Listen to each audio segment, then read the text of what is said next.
One day I was in Kalapana, Hawaii, living in this house. It didn't have electricity, it didn't have running water, but it was a 2-bedroom house. And I was always into doing craft projects, and I used super glue for my craft projects. And I was gluing rocks on my wall as decoration with Gorilla Glue. And I was using super glue one day, and I was looking at it to see how much was left. I was looking very closely at it, and I held it really close to my eye, looking to see how much was left, and it popped in my eye, and I was like, oh no, and it glued my eyes shut. So I had my eyes completely shut with super glue, and I was like, oh no, and I started to get really sick, and I started to get really dizzy, and I was just really, it was rough, and it was funny. And the person I was hanging out with that day,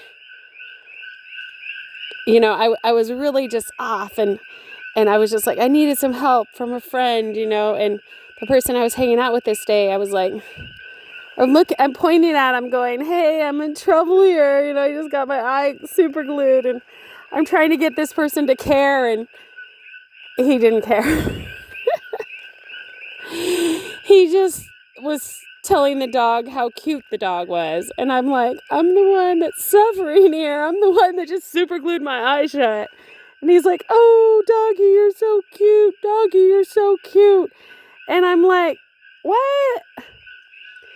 I'm like, what about me? I'm like, I just super glued my eye shut. I'm sick. I'm like, aren't you going to come to my rescue?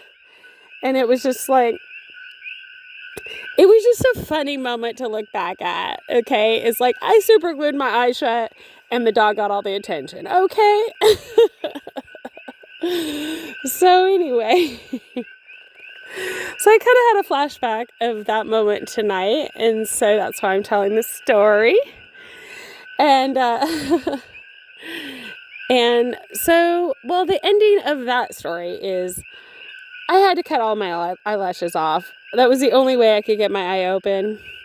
So then I had another difficult thing to do, was to cut all my eyelashes off. But that's how I got my eye open. And I was sick for a few days with having all that super glue in my system. But anyway, that was a story in Kalapana, Hawaii. It's on a 7-acre farm, Alan Yoza's farm. It was a noni plant farm, as well as an egg fruit farm. And so it was pretty cool. Sometimes I'd walk out to the lava, and I'd walk out like a quarter of a mile, and the lava was just, you could just see the lava. You could just see the lava coming out of the earth. We'd walk to the lava, and it was just so cool. And it was like, whoa, we could just walk out like a half a mile or a quarter mile and get to the lava. And it was just so cool. It was just really fun to live there, and then we'd walk over the lava fields to eat. And it was kind of like superhero-ish, like wearing the boots and everything and walking over the lava. It felt like superhero, really did. And it was some good old times. And there was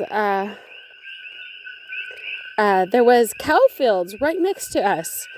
There was another farm next to where we lived, and it was cow fields. And that was really fun to just wander and walk on the cow fields. That was super, super cool. And we just had a good time. It was just like a really fun place to live. It was really nice to live on 7 acres. It was just like there was always an adventure. There was always very interesting times.